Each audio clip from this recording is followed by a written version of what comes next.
அடிக்கடி என்னோட பசங்க வந்து ஸ்நாக்ஸ் கேட்பாங்க. கடையிலலாம் வாங்கி தர மாட்டேன். ஏன்னா அவங்கலாம் எப்படி செய்வாங்க, என்ன ஆயில்ல போடுவாங்கன்னு தெரியாது. வீட்லயே என் கையால என்னோட பிள்ளைங்களுக்கு என்ன வேலை இருந்தாலும் செஞ்சு குடுத்துருவேன். தீபாவளி டைம்ல தான் நிறைய முறுக்குலாம் செஞ்சு கொடுத்தேன். வீடியோ ரெசிபி போட்டிருக்கேன். அதை நீங்களும் பார்த்துருப்பீங்க. எல்லாமே காலியாயிடுச்சு. சரி கடையில் எதுக்கு வாங்கி கொடுக்கணும், நம்ம வீட்லயே முறுக்கெல்லாம் பண்ணி கொடுக்கலாம்னு சொல்லிட்டு நான் ஒரு பக்கம் முறுக்கெல்லாம் போட்டுட்டு இருந்தேன். பசங்க சாப்பிட்டு சான்ஸே இல்லை, சூப்பராக இருக்குமான்னு சொன்னாங்க. இந்த முறுக்கோட ஃபுல் வீடியோஸ் வேணா மேலே இருக்க ப்ளே பட்டனை கிளிக் பண்ணி பாருங்க. இந்த முறுக்கை பொறுத்த வரைக்கும் ஒவ்வொருத்தரும் ஒவ்வொரு மாதிரி அளவுகள்லாம் சொல்லுவாங்க. அதை இதான்னு கேட்டு லாஸ்ட்ல கன்ஃபியூஸ் ஆகி நீங்களா ஒரு அளவு எடுத்து போடுவீங்க. அந்த மாதிரிலாம் பண்ணிடாதீங்க.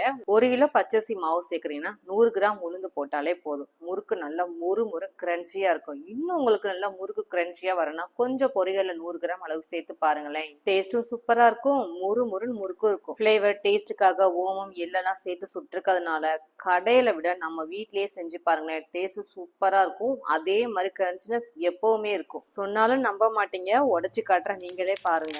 எங்க வீட்டுல இருக்கிற ஹிட்ஸுக்கு எப்பவுமே கடையில ஸ்நாக்ஸ் வாங்கி தரவே மாட்டேன். என் கையால நானே ஒவ்வொரு ஸ்நாக்ஸும் பண்ணி கொடுத்துட்டு தான் இருக்கேன். நீங்க எப்படி மறக்காம கமெண்ட்ல சொல்லுங்க. முறுக்கோட அளவு டீட்டெயில்ஸ் வேணாலும் கமெண்ட்ல கேளுங்க, மறக்காம ரிப்ளை பண்றேன். டேஸ்ட் சூப்பரா இருக்கு. எனக்கே சாப்பிட்டுட்டே இருக்கணும் போல இருக்குது. நான் சாப்பிட்றதா உங்ககிட்ட பேசுறதான்னு தெரியல.